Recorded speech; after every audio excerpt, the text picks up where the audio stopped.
जय प्रभुपाद, जय प्रभुपाद, जय प्रभुपाद, जय प्रभुपाद।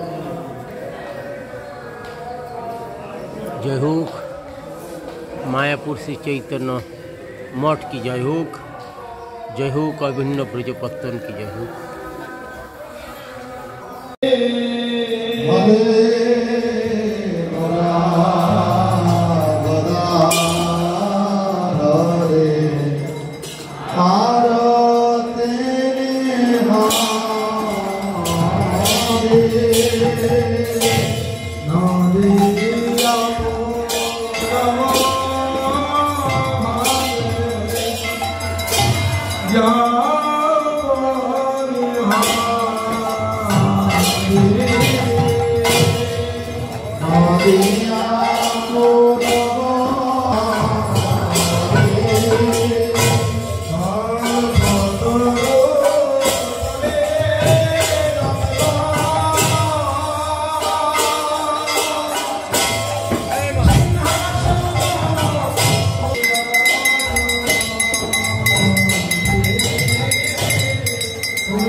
जय हो प्रभुपादेर भजन कुटीर की जय हो, जय हो प्रभुपादेर भजन कुटीर की जय हो,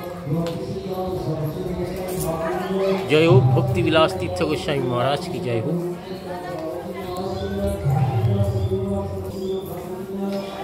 जय हो प्रभुपाद की जय हो, प्रभुपाद पृष्ठ भक्ति विलास तीर्थ गोस्वामी महाराज की जय हो, जय हो परमानंद प्रभु की जय हो, जय हो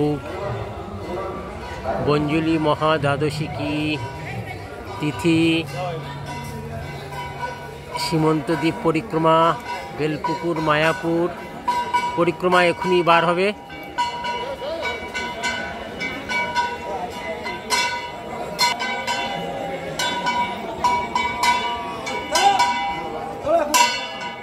जय हो जय हो श्यामकुंड राधा कुंड परिक्रमा।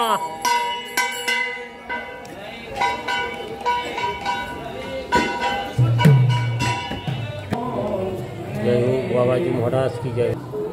कृष्ण से तुम्हारी कृष्ण देते पारो।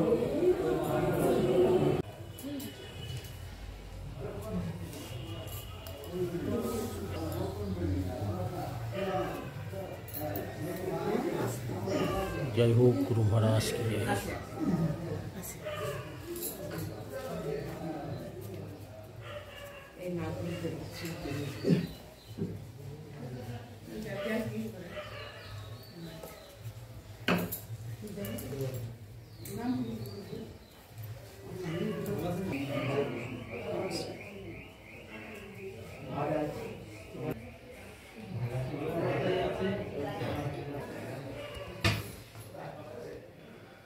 जय हो गुरु महाराज की जय हो,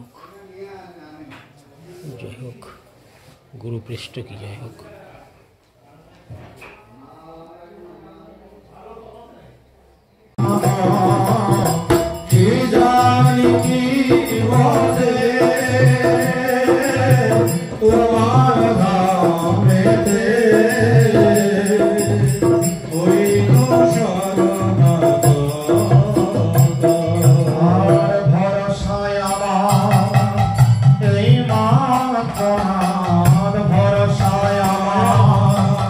এই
আমি যে স্পটগুলি আছে যত আগে যেতে পারবো তত মনে হয় আমার সুবিধা না। নবদ্বীপ ধাম পরিক্রমা পদব্রজে করতে হয়, যে আমি যত পা ফেলে ফেলে সেই রাস্তাটা যাব, প্রত্যেক পদে বলছেন যত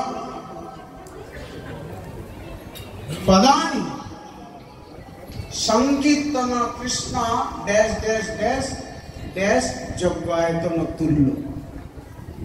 বলছেন যে আমি এই যে পা ফেলে ফেলে আমরা হাঁটি না, এই যে যত পা ফেলবো প্রত্যেক পায়ে বলছেন যজ্ঞ তুল্য আয়তনের ফল দেওয়া আছে। তো এবার আমরা যত পায়ে হেঁটে পরিক্রমা করব জানবো যে আমরা তত যজ্ঞের ফলের আয়তন লাভ করতে পারব। তার দ্বারা কি হবে, আমাদের এই যে আমাদের 84 লক্ষ জনি ভ্রমণ করতে হয়, এটা তো আমরা সকলেই জানি, এটা আমাদের নির্ধারিত আছে 84 লক্ষ জনি ভ্রমণ। তো তাই এই যে 84 লক্ষ জনি ভ্রমণ করছি, এই প্রত্যেক পদই আমাদের এই জনিগুলি মাইনাস হয়ে চলে যাচ্ছে, অর্থাৎ আমরা এগিয়ে যাচ্ছি। তো তাই ভক্তবৃন্দ নবদ্বীপ ধাম যারা পরিক্রমা করছি সকলেই চেষ্টা করবেন পদব্রতে ব্রজে অর্থাৎ পায়ে হেঁটে পরিক্রমা করার, আর খুব লম্বা লম্বা পাপ ফেলে বা দৌড়ে দৌড়ে এগিয়ে যাওয়ার কোনো প্রয়োজন নেই। আর যাদের পায়ের হাঁটুর কোমরের ব্যথা আছে তারা গাড়ি ঘোড়ায় যাবে, যাদের নেই তারা কেন যাবে।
ভক্তবৃন্দ, আমরা মায়াপুর শ্রী চৈতন্য মঠের আচার্যদেবের আনুগত্য পরিক্রমা করতে করতে সীমন্ত দ্বীপে এসে উপস্থিত হয়েছি।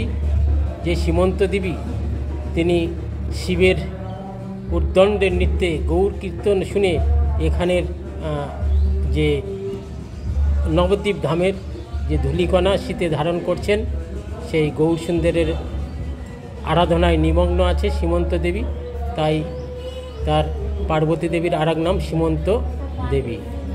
জয় হোক ভগবানের বহিরঙ্গা শক্তি কি জয় হোক, জয় হোক পার্বতী দেবী কি জয় হোক, সীমন্তিনী দেবী কি জয় হোক।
শ্রী গৌরাঙ্গ রূপ সদা করণ চিন্তন, গৌর বলি প্রেমে ভাসে স্থির নহে মন। কতদিনে গৌরচন্দ্র কৃপা করিয়া পার্বতীরে দেখা দিলা সবনে আসিয়া। সুতপ্ত কাঞ্চন বর্ণ দীর্ঘ কলেবর, মাথায় চাচর কেশ সর্বাঙ্গ সুন্দর। ত্রিকচ্ছ করিয়া বস্ত্র তার পরিধান, গলে গলে ফুলমালা অপূর্ব বিধান। প্রেমী গদ গদ বাক্য কহে গৌররায়, বল গো পার্বতী কেন আইলে হেথায়। জগতের প্রভু পদে পরিয়া পার্বতী, জানায় আপন দুঃখ স্থির নহে মতি। ও প্রভু জগন্নাথ জগত জীবন, সকলের দয়াময় মোর বীরম্বন। তব বহির মুখ চিরে বন্দন কারণ, নিযুক্ত করিলা মোরে পতিত পাবন। আমি থাকি সেই কাজে সংসার পাতিয়া, তোমার অনন্ত প্রেমে বঞ্চিত হইয়া। লোকে বলে যথা কৃষ্ণ মায়া নাহি তথা, আমি তবে বহির্মুখ হইনু সর্বথা। কেমনে দেখিবে প্রভু তোমার বিলাস, তুমি না করিলে পথ হইনু নিরাশ। এত বলি শ্রী পার্বতী গৌরপদ ধুলি, সীমন্তে লইল সতী করিয়া আকুলি। সেই হইতে শ্রী সীমন্ত দ্বীপ নাম হইল, শিমুলিয়া বলি অজ্ঞ জনেতে কহিল। শ্রী গৌরচন্দ্র তবে প্রসন্ন হইয়া, বলিল পার্বতী শুন কথা মন দিয়া। তুমি মোর ভিন্ন শক্তি সর্বেশ্বরী, এই শক্তি দুই রূপ মম সহচরী।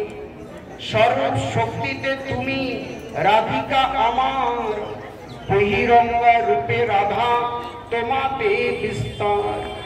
তুমি লইলে মোর লীলা সিদ্ধ নাহি হয়, তুমি যোগ মায়া রূপে লীলাতে নিশ্চয়। ব্রজে তুমি পূর্ণমাসী রূপে নিত্য কাল, নবদ্বীপে পৌড্র মায়া সহ ক্ষেত্রপাল। এত বলে শ্রী গৌরাঙ্গ হইল অদর্শন, প্রেমাবিষ্টে হয়ে রহে পার্বতীর বন। সীমান্তিনী দেবী রূপে রহে এক ভিত্তে, পৌড্রা মায়া মায়াপুরে রহে গৌর প্রীতে। এইভাবে ধামা কীর্তন করেছেন। এখন এই ধামের উপরে হরিকথা হবে। হরে কৃষ্ণ কৃষ্ণ কৃষ্ণ হরে হরে, হরে রাম রাম রাম হরে হরে। বলে পঞ্চতত্ত্বাত্মক শ্রী গৌর হরি জয়। সীমান্তিনী मैया की जय, महादेव की जय। जय आकर मद्रास श्री चैतन्य मठ की जय। जय श्री चैतन्य मठे नवद्वीप धाम परिक्रमाकारी भक्त वृंद की जय। जय मठाचार्य भक्ति स्वरूप सन्यासी महाराज की जय। त्रिदंडी पादवान की जय। ब्रह्मचारी वृंद की जय। अगणित गौर भक्त वृंद की जय। सीमांत दीप की जय। देवगण अंतर्गत सर्वनाथ भक्तांग जागर क्षेत्र सीमांत दीप की जय। जय जय निताई गौर प्रेमानंद।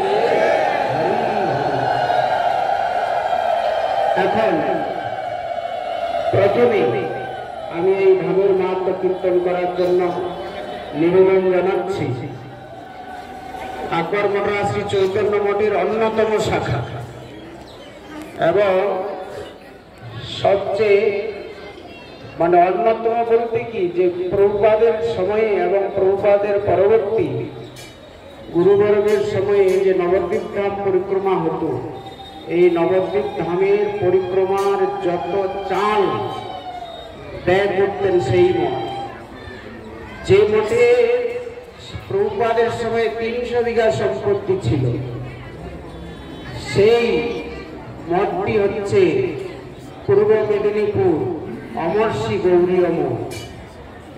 এই অমরশ্রী গৌরীয় মঠের নবাগত মঠরক্ষক শ্রীপাদ ভক্তি কেবল হরিজন মহারাজ বলবেন। সময় 5 মিনিট আর বন্দনা করার জন্য 1 মিনিট, 6 মিনিট। হ্যাঁ,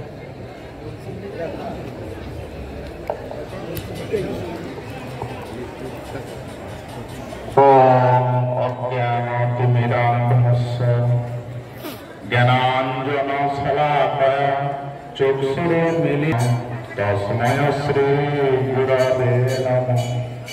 শ্রীকৃষ্ণ চৈতন্য প্রভু নিত্যানন্দ শ্রী অদ্বৈত গদাধর শ্রীবাসাদি শ্রী গৌর ভক্তবৃন্দ। হরে কৃষ্ণ কৃষ্ণ কৃষ্ণ হরে হরে, হরে রাম রাম রাম হরে হরে। সর্বাগ্রে অস্মদীয় গুরুপাদ পদ্ম দিব্যজ্ঞান প্রদাতা মায়াপুর শ্রী চৈতন্য মঠের প্রাক্তন আচার্যদের নিত্যলীলা প্রতিষ্ঠ ভক্তি প্রধান জ্যোতি গোস্বামী গুরু মহারাজের রাতুল চরণে দণ্ডবত প্রণতি জ্ঞাপন করি। তৎসঙ্গে মায়াপুর শ্রী চৈতন্য মঠের প্রাক্তন আচার্যদের নিত্যলীলা প্রতিষ্ঠ ভক্তি প্রধান জ্যোতি গোস্বামী গুরু মহারাজের অভিন্ন প্রকাশ আমার সন্ন্যাস গুরু ত্রিদণ্ডী স্বামী ভক্তি স্বরূপ সন্ন্যাসী মহারাজের আতুল চরণে দণ্ডবত প্রণতি জানিয়ে ওনার অহেতুকী কৃপা প্রার্থনা করি ও তৎসঙ্গে সন্ন্যাসী ব্রহ্মচারী ও ধাম পরিক্রমা শুরু গৌর ভক্ত মন্ডলী সবাইকে আমি যথাযোগ্য দণ্ডবত প্রণতি জানাই ও অভিবাদন জানাই, অহেতুকী কৃপা প্রার্থনা করি। আমরা এতক্ষণ মহারাজের মুখে মূল্যবান ধাম মাহাত্ম্য শ্রবণ করলাম। এই ধাম মাহাত্ম্যের মুখ্য কারণ চৈতন্য মহাপ্রভুর আরাধনা। চৈতন্য মহাপ্রভুর আরাধনা করতে হলে প্রভুপাদের অনুকরণ বা বাণী শ্রবণ করে আমাদের জীবনকে সার্থক করতে হবে। প্রভুপাদ মহাপুরুষ চৈতন্য মঠ থেকে 100 কোটি নাম যজ্ঞ করেছিলেন, তারপরে মন্দির স্থাপন করেছিলেন। আমরা জানি সাধু সঙ্গে কৃষ্ণলাভ এই মাত্র চাই, সংসার চিহ্নিত অন্য কোনো বস্তু নাই। এই জায়গায় মহাপ্রভু আসার পূর্বে আপনারা শ্রবণ করলেন, পার্বতী দেবীকে শিব প্রশ্ন করেছিলেন, বাবাকে প্রশ্ন করেছিলেন পার্বতী দেবী যে কার আরাধনা করা শ্রেষ্ঠ। তখন বাবা বলেছিলেন আরাধনা নাম সর্বেশাং শ্রেষ্ঠ তসমৎ পদম দেবী তদীয়ানাং সরচরণ। আরাধনা নাম সর্বেশাং, বিষ্ণু আরাধনা করে, বিষ্ণু আরাধনা করার চেয়ে তার ভক্ত হচ্ছেন শ্রেষ্ঠ, ভক্তের আরাধনাই করা হচ্ছেন শ্রেষ্ঠ। তাই মহাপ্রভু কলিযুগ সাধন দুর্লভদের জন্য প্রেম দান করেছেন, কিন্তু সেই প্রেম বিতরণ করেছিলেন প্রভুপাদ ভক্তি সিদ্ধান্ত সরস্বতী গোস্বামী ঠাকুর। ভগবান কৃষ্ণ দাপর যুগে বলেছিলেন শ্রীরাধার প্রেমঋণ সদীব যেদিন নবদ্বীপে মায়াপুরে যেদিন গৌর অবতার। শাস্ত্রে উল্লেখ আছে সেই গৌর অবতার মহাপ্রভুর আসার পূর্বে এই জায়গা যে আমরা অবস্থান করেছি সীমন্ত দ্বীপে, এই জায়গা রজ মাটি নিয়ে পার্বতী দেবী মস্তকে নিয়েছিলেন, সিন্দুর হয়ে গিয়েছিলেন, তাই এই নামের সীমন্ত দ্বীপ আমরা জানি। এবং স্বয়ং ভজন করেছিলেন বাবা এই জায়গাতে কৃষ্ণ নাম করেছিলেন, পরম বৈষ্ণব কোন চূড়ামণি। তাই এই জায়গা থেকে আমাদের ধাম মাহাত্ম্য শ্রবণ করে ভগবানের নামে রুচি বৈষ্ণব সেবা আমাদের করা কর্তব্য। এই বলে আমি আমার ক্ষুদ্র বক্তব্য এখানেই শেষ করলাম। বাঞ্ছা কল্পকল্প কৃপা সিন্ধু ভবচর পতিতানাং পাবনে ভূ বৈষ্ণব ভূ নমো নমঃ। এখন ধাম মাহাত্ম্য কীর্তন করবেন শ্রী চৈতন্য মঠের অন্যতম শাখা মঠ চাঁদগাঁও কাটালপুরে শ্রী মহেশ পণ্ডিতের শ্রীপাদ শ্রী গৌরীয় মঠের মন্ত্রজ্ঞ ভক্তি বিবেক যাচক মহারাজ। সময় একই সকলে।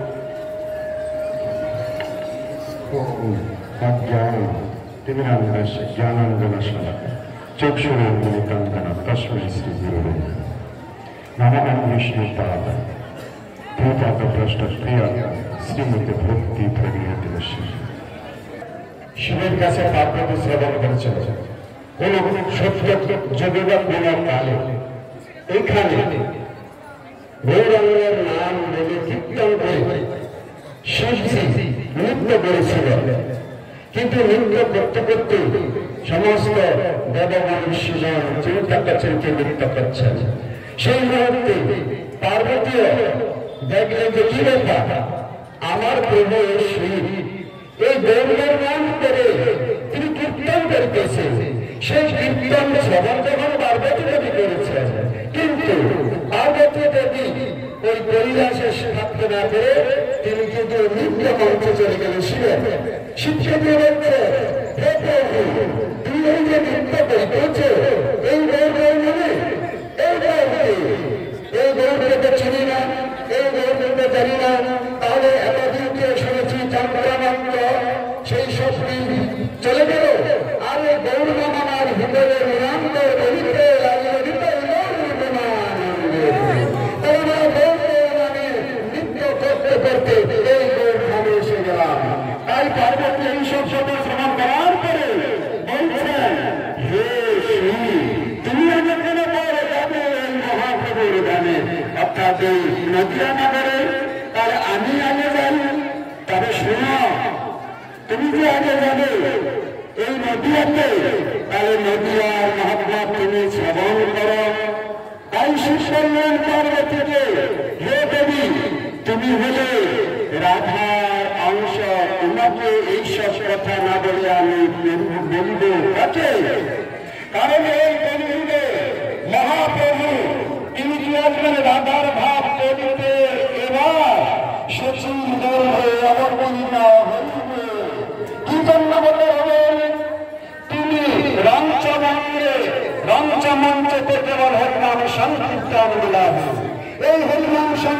নয়, একই হরিনাম সংকীর্তন দুটি ভাবে রসাস্বাদন করবেন শ্রী চৈতন্য মহাপ্রভু।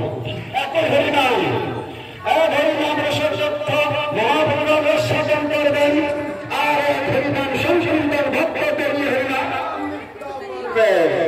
এই হলো বিরোধ। তাই অন্তরঙ্গ ভক্তগণকে নিয়ে করেছেন রসাস্বাদন, বৈরঙ্গ ভক্তগণকে নিয়ে করেছেন নাম সংকীর্তন। অতএব গুরু বৈষ্ণবদের সঙ্গে যদি আমরা হরিনাম সংকীর্তন করতে পারি, তাহলে আমাদের ধর্ম বা কিন্তু আমরা লাভ করতে পারবোই পারবো।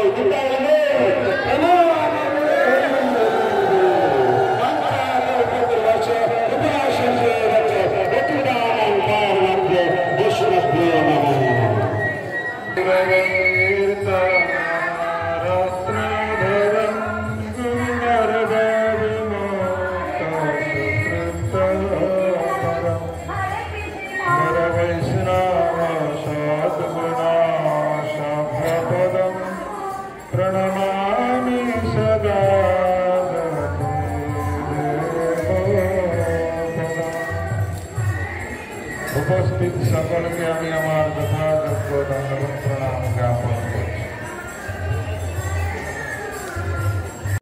পূর্ণমাসী দেবীর নামটা শুনিব এ নয় যে আমাদের মতো বদ্ধজীবের মতো নারী, সম্পূর্ণভাবে আলাদা। আমরা ধর্মার্থ থেকে শ্রবণ করেছি শ্রীমন্তিনী দেবী, পার্বতী দেবী এখানে মহাপ্রভুকে দর্শন করে এখানকার ধুলি সিঁথিতে ধারণ করেছিলেন, এই জন্য নাম হচ্ছে শ্রীমন্ত দ্বীপ। ভক্তিরত্নাকরে আমরা দেখতে পাচ্ছি মহাপ্রভু আসবেন, তার অন্তরঙ্গ বৈষ্ণবগুলো এই জগতে আসবেন। তাই শিবজি বৈষ্ণবানাম যথাসম্ভব কৈলাস থেকে এই কথা জানতে পেরে উদণ্ড নৃত্য কীর্তন করেছেন। আমাদের কেশব মহারাজ একটু কীর্তন করলো, একটু নাচল, কিন্তু সেই রকম হয়নি। উদণ্ড কীর্তন এমন করেছিলেন শিবজি কৈলাসে, পার্বতী দেবী থামাতে পারেননি। যখন তার রস শেষ হলো তারপরে তিনি থেমেছেন। তাই জিজ্ঞাসা করছেন পার্বতী দেবী, এর কারণটা কি? আমি তো কাছের লোক, কিন্তু কিছু বুঝতে পারলাম না, আমার কথাও তো শুনলেন না। তাই শিবজি বললেন এইরকম কলিযুগে রাধা ভাগবত দুটি শ্রী গৌর হরি আসবেন, সমস্ত জীবকে উদ্ধার করবেন, তার পার্শ্বদ গ্রহণ। বৈষ্ণবদেরকে দেখলে কি হয়, আনন্দ হবে। শিবজি বৈষ্ণবগণে জগতে আসবেন মহাপ্রভুর লীলাকে সম্বরণ করার জন্য। তাই তিনি আনন্দে বিভোর হয়ে নৃত্য কীর্তন করেছেন। আর আমরা তো বৈষ্ণবদেরকে দেখলে মুখটা ঘুরিয়ে চলছে, তাই না? কত লোক আছে মুখটা ঘুরিয়ে চলছে, আর কত লোক আছে আগে আগে চলছে। আমরা একটু ভোগী লোক তো, আজকে গাড়ি করে উঠেছি, তাই পিছন দিক থেকে দেখছিলাম মহারাজদের পিছনে পিছনে মায়েরা আর্ধেক ঢুকে যাচ্ছে। এবারে নাকি এরা আবার সংখ্যায় বেশি। এক মহারাজ আমাদের গুণকীর্তন করলেন, কত হরিবল দিলেন, আর এক মহারাজ আমাদেরকে গালি দিচ্ছে। তাই জেনে রাখুন,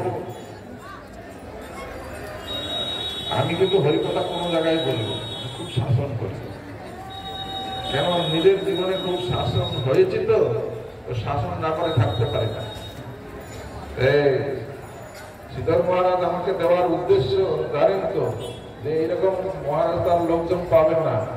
পাঠ কীর্তন সময়ে আর্ধেক লোক পাঠে বসে আছে, সুতরাং এই একটা সুযোগ বলার, এই সুযোগটা করে দিয়েছে। তো যাই হোক, পার্বতী দেবী এখানে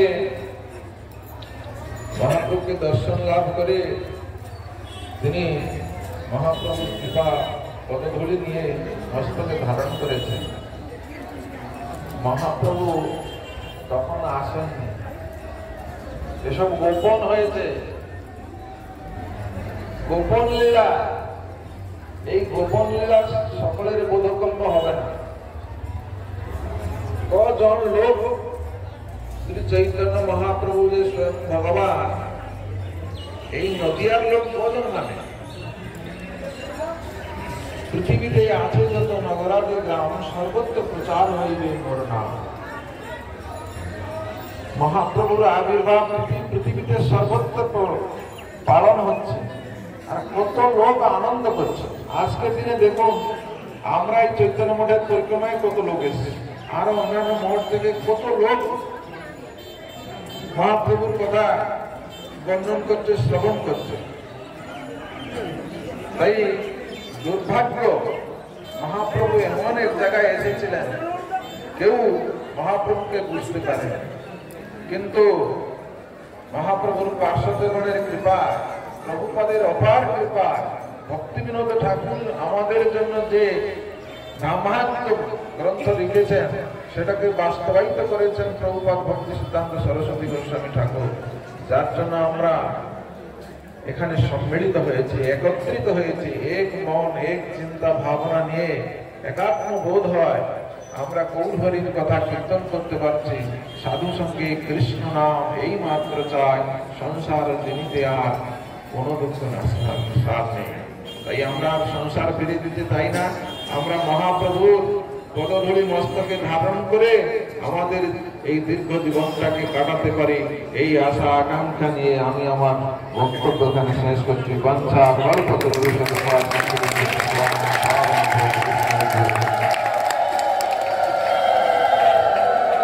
কেশব মহারাজের একটু মনের ইচ্ছা, মহাপ্রভুদের নৃত্য হয়নি, তো তাই কেশব মহারাজ 2 মিনিট আমাদের সকলকে নৃত্য করাবেন।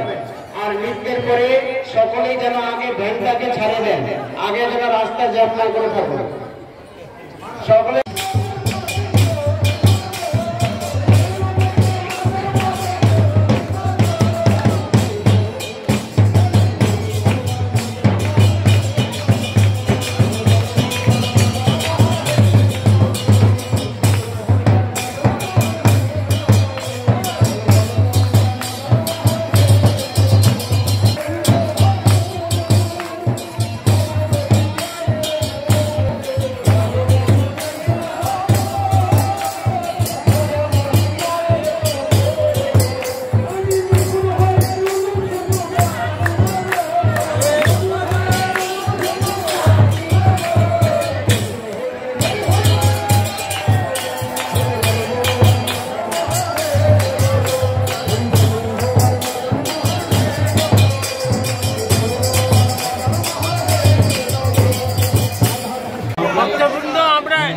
নীলাম্বর চক্রবর্তী বাড়িতে এসেছি, মামার বাড়ি বেলপুকুর মামার বাড়িতে এসেছি। নীলাম্বর চক্রবর্তী ঠাকুরের বাসস্থান। নীলাম্বর চক্রবর্তী 550 বছরের পুরানো বিগ্রহ।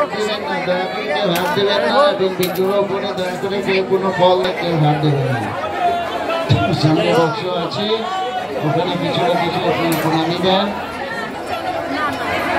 দর্শন করুন, ধীরে ধীরে দর্শন করুন। নীলাম্বর চক্রবর্তীর মেয়ে জামাই সচী মাতা জগন্নাথ মিশ্র, নীলাম্বর চক্রবর্তী মেয়ে জামাই নীলাম্বর চক্রবর্তীর বাড়িতে।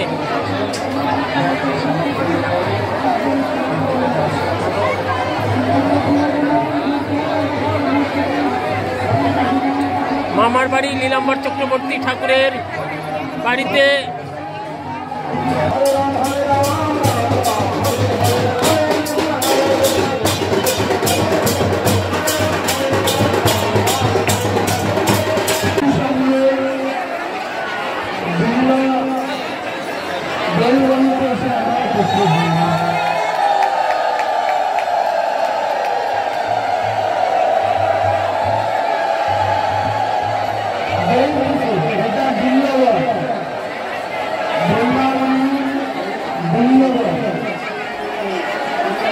মামার বাড়ি শ্রীমান মামার বাড়ি দাদু নীলাম্বর চক্রবর্তী এই সমষ্টি মহাশ্রী সজিত বিগ্রহ মদন মোহন আমরা দর্শন করলাম। এখন আমরা শ্রী নবদ্বীপ ধাম মাহাত্ম থেকে ধাম মাহাত্ম শুনি। দেখুন এই স্থানে কিন্তু তত্ত্ব বিষয়ের যে কথা সেই কথাই ভিত্তিত হয়েছে বা তুলে ধরেছেন, তার একটু মনোযোগ দিয়ে শুনতে হবে। সকলে আপনি শান্ত হন।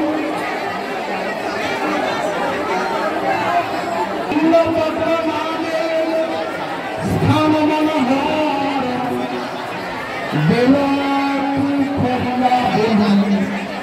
বলে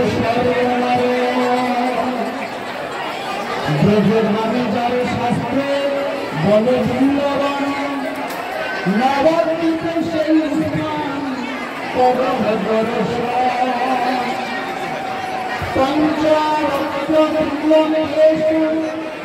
আছিল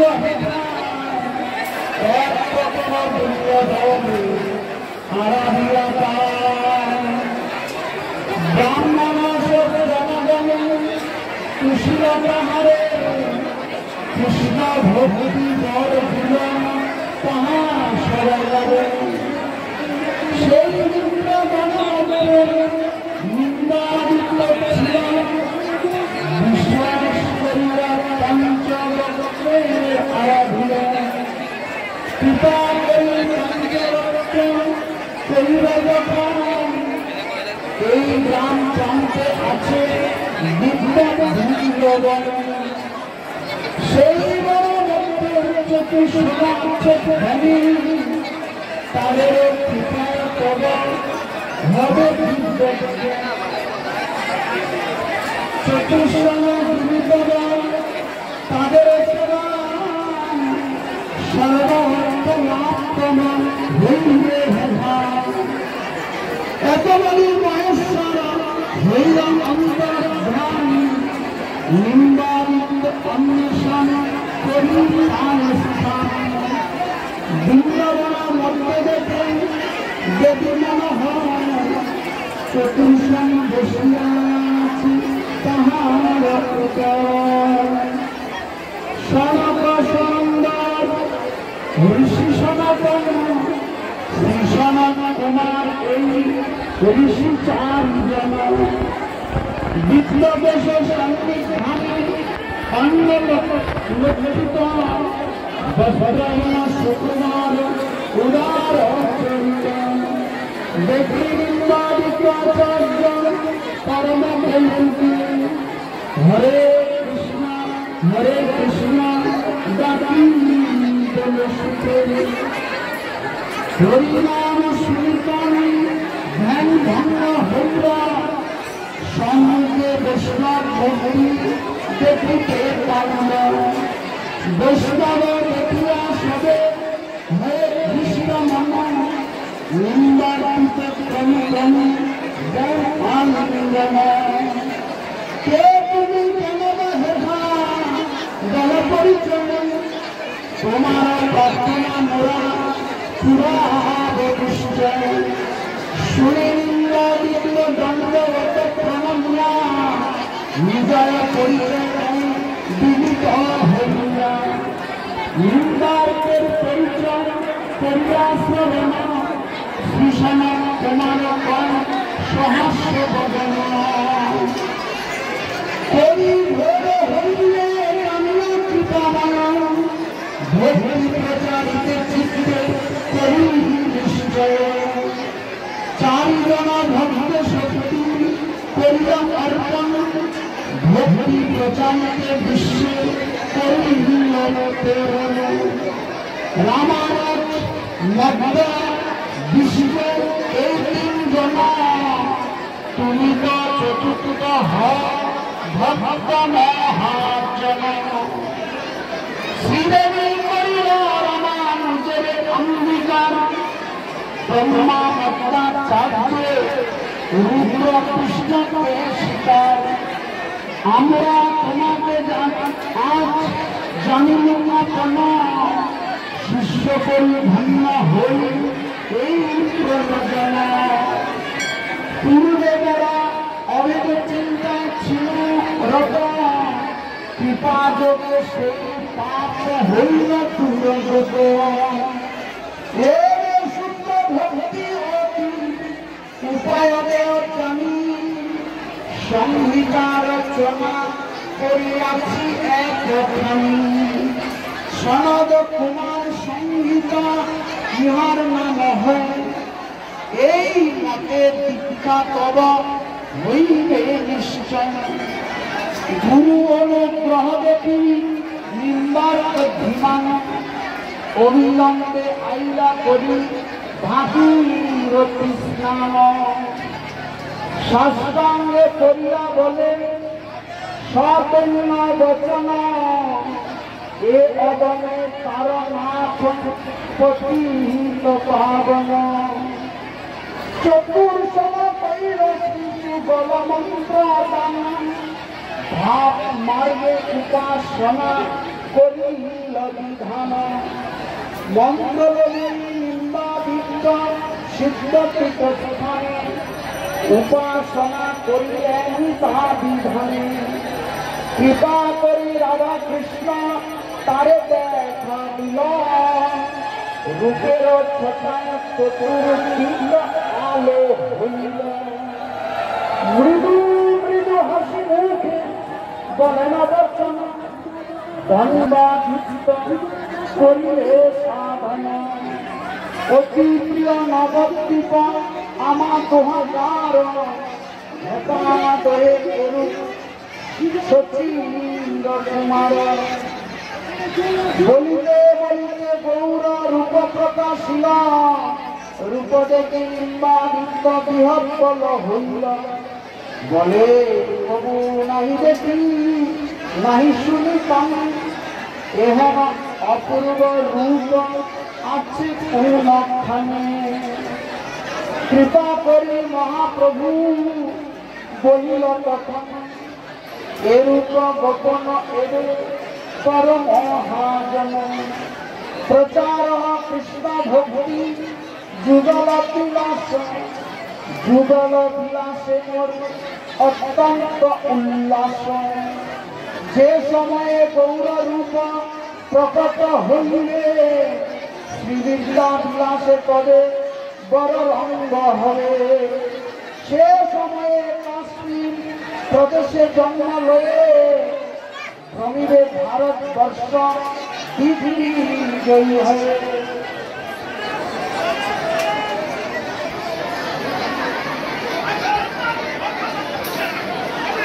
কেশব কাশ্মীরি নামে সকলে তোমায়, মহাবিদ্যাবান বলি সর্বত্রেতে গায়। ভ্রমিতে ভ্রমিতে এই নবদ্বীপ ধামে, আসিয়া থাকিবে তুমি মায়াপুর গ্রামে। নবদ্বীপে বড় বড় অধ্যাপক গণ, তব নাম শুনি করিবে তো পলায়ন। আমি তো তখন বিদ্যা বিলাসে মাতিব, পরাজিয়া তোমার সবে আনন্দ লোভিব।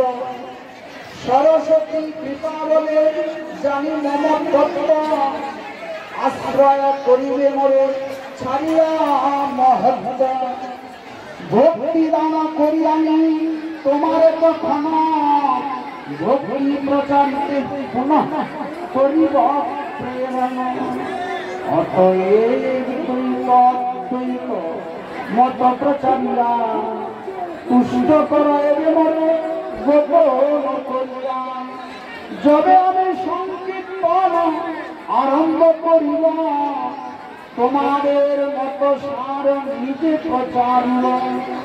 মত্ত হইতে সারদয় করিব গ্রহণ, এক হয় কেবল অদ্বৈত নিরসন। কৃষ্ণমূর্তি নিত্য জানি তাহার সেবন, সেই তো দ্বিতীয় সার জান মহাজন। রামানুজ হইতে আমি লই দুই সার, অনন্য ভগবতী ভক্তজন সেবা আর। বিষ্ণু হইতে দুই সার করিব স্বীকার, তদীয় সর্বস্ব ভাব মার্গ আর তোমা হইতে আমি দুই মহাসার একান্ত রাধিকাশ্রয় গতি ভাব আর এত বলি গৌরচন্দ্র হইল অদর্শন প্রেমে নিন্দিত কত করিল রোদন গুরু পাদ পদ্মনবী চলে যে শান্ত কৃষ্ণ ভক্তি প্রচারিতে হইলা হরে কৃষ্ণ হরে কৃষ্ণ কৃষ্ণ কৃষ্ণ হরে হরে হরে রাম হরে রাম রাম হরে হরে নিতাই গৌর হরি হরি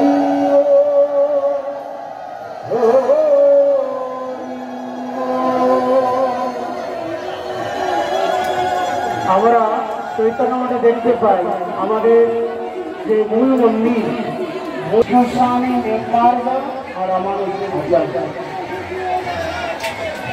এই যে মধ্যাচার্য শুদ্ধ দ্বৈতবাদ আচার্যটি বিষ্ণু স্বামী শুদ্ধ দ্বৈতবাদ আচার্য মেঘমার্গ দ্বৈতবাদ আচার্য রামানুজ স্বামী বিশিষ্ট দ্বৈতবাদ আচার্য এই চার আচার্যের এই যে মহাপ্রভু তাদেরকে তিনি গ্রহণ করেছিলেন সেই কথা এই ভাব মাহাত্ম্য থেকে তুলে ধরেছেন। তো তাই একক প্রসঙ্গে আমরা প্রথমে ভক্তি বিজয় বৈদ্যনাথ মহারাজের শ্রীমূর্তি এই ধানে এবং এই সমুদ্রের মধ্যে স্নান করে যখন আমার রাধারানীর মাদনক্য ভাব সেই মাদনক্য ভাবের ভূমিকাকে অবলম্বন করব। সেই মাদনক্য ভূমিকার অবলম্বনের আমার গোস্বামীপাদ বললেন জীবের পক্ষে সম্ভব নয়, বদ্ধজীবের পক্ষে সম্ভব নয়। ক্রম দেখালেন আদৌ সাধু সঙ্গ কত ভজে বিক্রম ভাব প্রেম এই পর্যন্ত কেবল বদ্ধজীবের সাধন ভূমিকাকে অবলম্বন করে এই গানে আসার মতো ক্ষমতা আছে। তারপরে একটি আরেকটা স্টেজ আছে, সেটা হচ্ছেন স্নেহ, মান, প্রণয়, রাগ, অনুরাগ, ভাব, মহাভাব, অধীর মহাভাবের ভূমিকাকে অবলম্বন করলে তবে এই পরিক্রমার যে বৈশিষ্ট্যের বললেন, আমি প্রথমে যে কথা বলেছিলাম সর্বলক্ষণ তটস্থ লক্ষণ, সেই তটস্থ লক্ষণের ভূমিকাকে অবলম্বন করতে পারবো। সেই তটস্থ লক্ষণের যে অধিষ্ঠাত্রী দেবতা নীলাম্বর চক্রবর্তীবাদ এখানে ভজন করেছে, আমাদের জন্য এখনো দাঁড়িয়ে আছেন সেই মদন গোপাল, অর্থাৎ সমস্ত সঞ্চারী ভাবের মূর্তিমান রূপে ৩৩টা সঞ্চারী ভাব, এক একটি ভাবের বৈশিষ্ট্য যারা ভজন করব তারা বিশেষ করে জেনে রাখো অনুসরণ করে রূপ গোস্বামীপাদ যে ভজনের তাৎপর্য জানিয়েছেন। বললেন এই শোনো, বৃন্দাবনে যেও না দিয়ে বৃন্দাবনে যাবে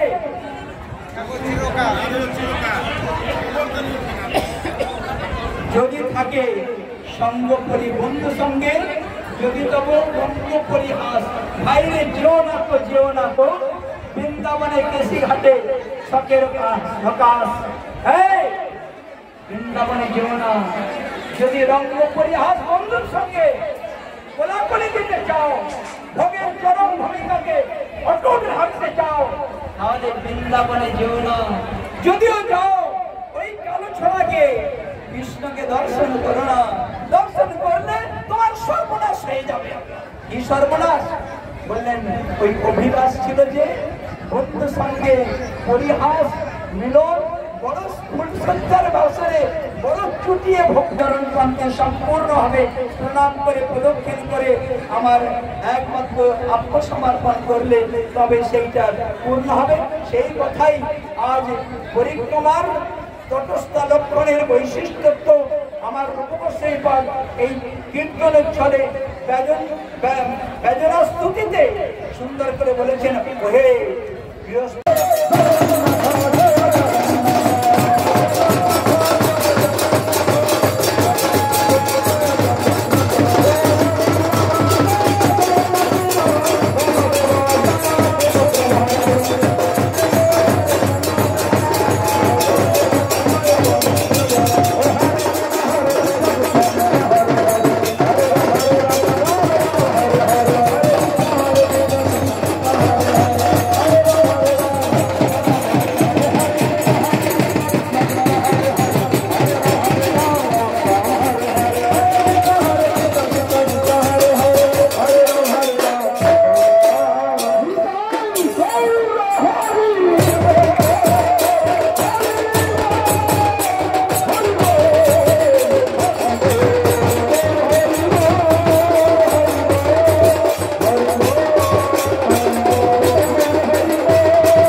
ভক্তবৃন্দ পরিক্রমা করতে করতে আমরা এখন রাজাপুর অভিন্ন জগন্নাথ মন্দির, অভিন্ন পুরীধাম জগন্নাথ মন্দিরে এসে উপস্থিত হয়েছি। সত্যযুগে রক্তবাহুর অত্যাচারে সবর রাজ জগন্নাথকে এখানে নিয়ে চলে আসেন। এই সেই অভিন্ন জগন্নাথ ধাম। মহাপ্রভুর আসার পূর্বেই এই জগদীশ গঙ্গোপাধ্যায় জগন্নাথ দর্শনের জন্য পাগল হয়ে গেছিলেন এবং জগন্নাথ কৃপা করে তাকে বললেন যে আমি তোমার কাছে যাব। এই জগন্নাথ দর্শন দিচ্ছেন জগদীশ গঙ্গোপাধ্যায়কে, এবং জগদীশ গঙ্গোপাধ্যায় আমাদের এই মায়াপুর গঙ্গার থেকে এই একটি কাঠ পেয়ে সেই কাঠটি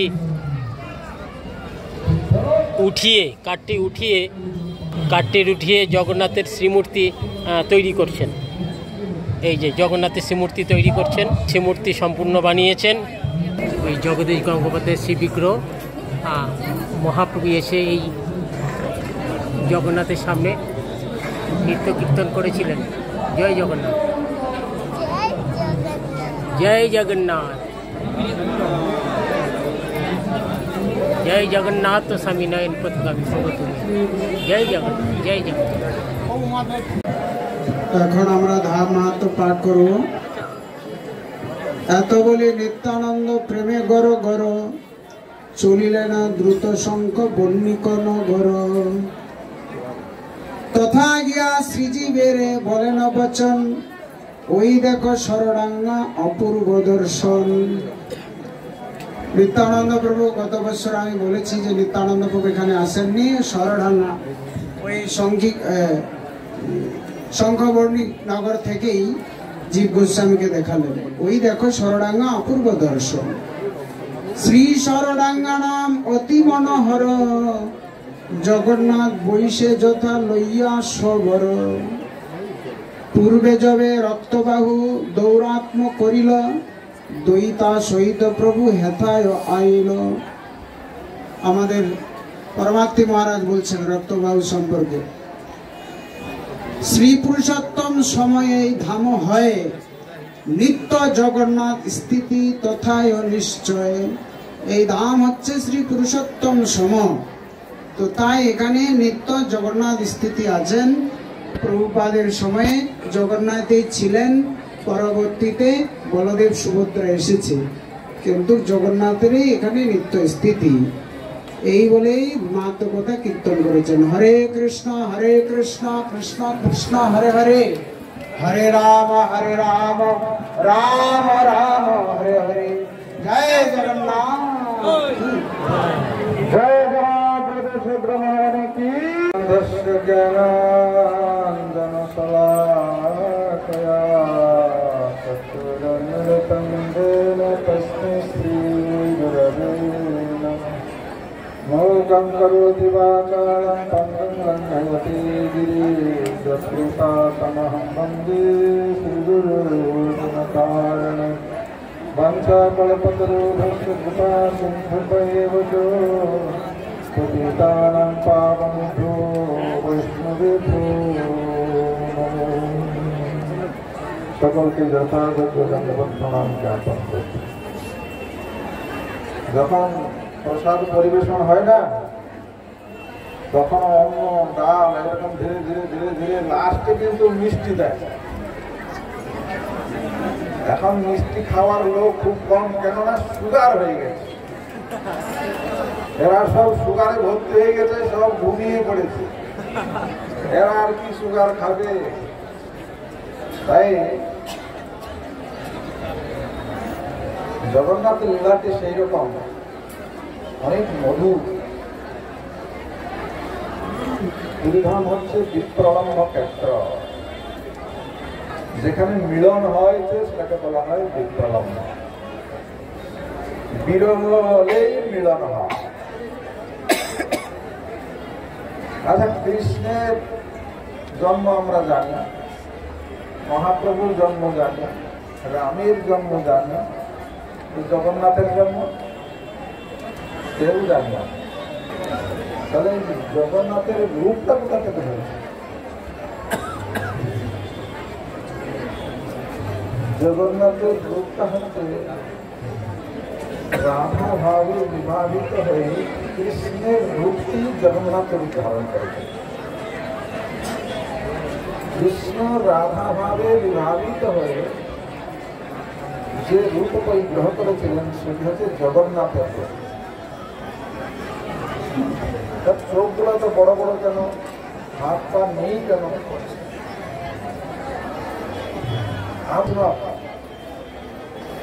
আমরা প্রভুপাদের কথা শুনি, জানি, চলি। জ্ঞানতিমিরন্ধস্য জ্ঞানাঞ্জনশলাকয়া চক্ষুর্মিলিतं येन তস্मै শ্রীগুরুদেব নমঃ। বাঞ্ছাকল্পতরুশ্চ কৃপা সিন্ধুভ্যৈব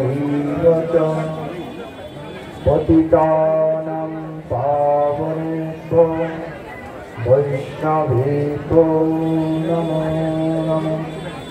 জয় শ্রীকৃষ্ণ চৈতন্য প্রভু নিত্যানন্দ শ্রী অদ্বৈত গদাধর শিবাসাদি গৌরভক্তবৃন্দ।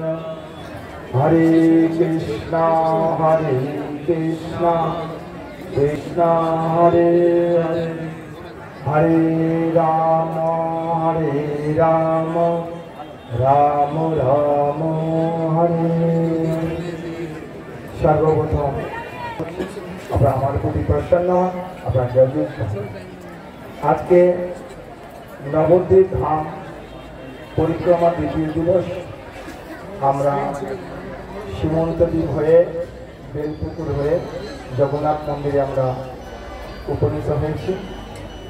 এই জগন্নাথ দেবের মহিমা অপার। আজকে আমরা যে মহাপ্রসাদ পাচ্ছি সেটাও জগন্নাথ দেবের অপার কৃপা। দেখুন, যত দেবদেবীর ভোগ নিবেদন হয় তাকে বলে প্রসাদ, আর জগন্নাথকে যে ভোগ দেওয়া হয় এটা মহাপ্রসাদ। এর কারণ কেন? একবার নারদজি উনি বৈকুণ্ঠে গিয়েছিলেন শ্রীমান নারায়ণের দর্শন করবার জন্য। তো ওখানে উনি দেখলেন যে নারায়ণ ভোগ পেয়ে দেবী লক্ষ্মী দেবী এখন প্রসাদ পাবেন। এমতো অবস্থায় নারদজি বলছেন, অহু ভাগ্য, আজকে আমার পরম সৌভাগ্য, আজকে প্রভুর প্রসাদ পাবো। তো নারদজি দেবীর কাছে প্রার্থনা করলেন, মহালক্ষ্মীর কাছে, যে আমাকে একটু প্রসাদ দিন। বলছে, দেখো এই প্রসাদ তো আমাকে দিয়েছে, আমি তো দিতে পারবো না। তো তখন শ্রীমান নারায়ণ বলছেন, দেখো নারদ চাইছে, একটু দাও। দেবী ওনাকে কিছুটা প্রসাদ দিয়েছে, অল্প। উনি পরম তৃপ্তি সহকারে সেই প্রসাদ পেয়ে তার কৃষ্ণ প্রেম হয়েছে। এখন এই শুভ সংবাদ উনি কাকে দেবেন? সব থেকে প্রিয়তম ব্যক্তিকে দেবেন। তো উনি কৈলাসে এলেন। দেবাদিদেব মহাদেব তখন ধ্যানী ছিলেন। এমন অবস্থায় উনি উদ্দণ্ড নৃত্য করতে করতে শ্রীমান নারায়ণের গুণকীর্তন করছেন, আর এমন নৃত্য করছেন তাতে শিবের ধ্যান ভঙ্গ হয়ে গেছে। দেবী পার্বতী ওখানে শিবজির জন্য প্রসাদ রেডি করছেন। দেখছেন এখন শিবজি ধ্যানে আছেন আর নারদজি উদ্দণ্ড নৃত্য করছেন, আর নৃত্য করতে করতে শিবজির ধ্যান ভেঙে গেছে। তো শিবজি বলছেন, কি ব্যাপার, তুমি এত নৃত্য করছো কেন? বলে, প্রভু আর বলবেন না, আজকে যে আমার পরম সৌভাগ্যের দিন, বৈকুণ্ঠে গিয়েছিলাম, আমাকে একটু প্রভুর প্রসাদ দিয়েছেন। বলছে, তুমি আমার জন্য নিয়ে আসো নি? যে আমাকেই দিচ্ছিল না, কত কষ্ট করে একটু পেয়েছি, আর আমি আনবো কি করে? বলে, কেন তুমি আমার জন্য একটু আনতে পারলে না? তো শিবজির খুব লোভ হয়েছে প্রভুর প্রসাদের জন্য। উনি তখন ওই নারদজি যে বুড়ো আঙুলের যে নখের মধ্যে একটুখানি ছিল সেটাই চুষে চুষে খেয়ে নিয়েছে। আর এমন তো অবস্থা, সেই ভগবানের প্রসাদ পেয়ে এখন নারদ আর শিবজি উদ্দণ্ড নৃত্য করতে আরম্ভ করলেন। পার্বতী চিন্তা করছেন ব্যাপারটা কি, এই তো ধ্যানে ছিল, এখন দু ভাই মিলে এত নৃত্য কীর্তন করছে, ব্যাপারটা কি? তখন পার্বতী এসে শিবজিকে জিজ্ঞেস করছেন, কি ব্যাপার প্রভু, আজকে এত আনন্দ কেন? তুমি তো ধ্যানে ছিলে, এত নৃত্য কীর্তন কেন? বলে, পার্বতী আর বলো না, আজকে যে পরম সৌভাগ্যের নারদের কৃপা, আজকে আমি প্রভুর প্রসাদ পেয়েছি। বলছে, আমার জন্য একটু রাখো নি? বলছে, রাখবো কোথায়, নারদজি তো আমার জন্য আনেইনি। বলছে, দেখো আমার রাজ ঐশ্বর্য সব ছেড়ে দিয়ে তোমার সঙ্গে সঙ্গে আমি ঘুরছি, আর তুমি আমার জন্য একটু রাখলে না? তো যখন আমি পাইনি তাহলে আমি প্রসাদ আমি নেব। তখন জগন্নাথ ধামে পার্বতী এসে ওখানে উনি তপস্যায় বসে পড়লেন, আর পার্বতী তপস্যায় সন্তুষ্ট হয়ে প্রভু জগন্নাথ ওনাকে দর্শন দিলেন। বলে, দেবী আমি তোমার তপস্যা খুব সন্তুষ্ট হয়েছি, বলো কি বর চাই? বলে, প্রভু আমার কোনো বর দরকার নেই, আমি আজকে প্রসাদের জন্য যেমন আমি খুব কষ্ট পেয়েছি, যেন জগৎ জীবে তোমার এই প্রসাদ যেন জগৎজীব সবাই পায়, তুমি এই কৃপা করো। আমরা জগন্নাথ ধামে গেলে আমরা দেখতে পাই, যখন আমরা জগন্নাথ মন্দিরের ভিতরে প্রবেশ করব, বিমলা দেবীর মন্দির আছে, ওখানেই দেবীর মন্দির, ওখানে জগন্নাথ দেবের ভোগ লাগানোর পর সেই প্রসাদ বিমলা দেবীকে দেওয়া হয়, আর সেই বিমলা দেবীর প্রসাদ যে আনন্দবাজারে যায় সেটা হয় মহাপ্রসাদ। এই জন্য জগৎগুরু ভক্তি সিদ্ধান্ত সরস্বতী গোস্বামী ঠাকুর এই বিমলা দেবীর আশীর্বাদে এবং কৃপা ভক্তিবিনোদ ঠাকুর প্রার্থনা করেছিলেন, তার জন্যই বিমলা দেবী নাম অনুসারে ভক্তিবিনোদ ঠাকুর জগৎগুরু ভক্তি সিদ্ধান্ত সরস্বতী গোস্বামী ঠাকুরকে বিমলা প্রসাদ নামে অভিহিত করেছেন। জয় জগন্নাথ বলরাম সুভদ্রা দেবী কি জয়, জগন্নাথের মহাপ্রসাদ কি, হরিনাম সংকীর্তন মহামহোৎসব কি, এটা গৌর প্রমাণ।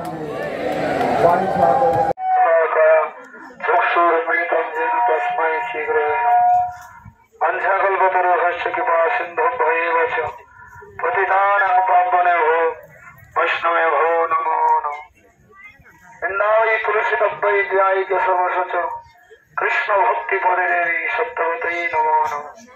नारायणं नमस्कृतं नरश्चैव नरोत्तमं देवीं सरस्वतीं व्यासं ततो जयमुदीरये। श्रीकृष्ण चैतन्य प्रभु नित्यानंद।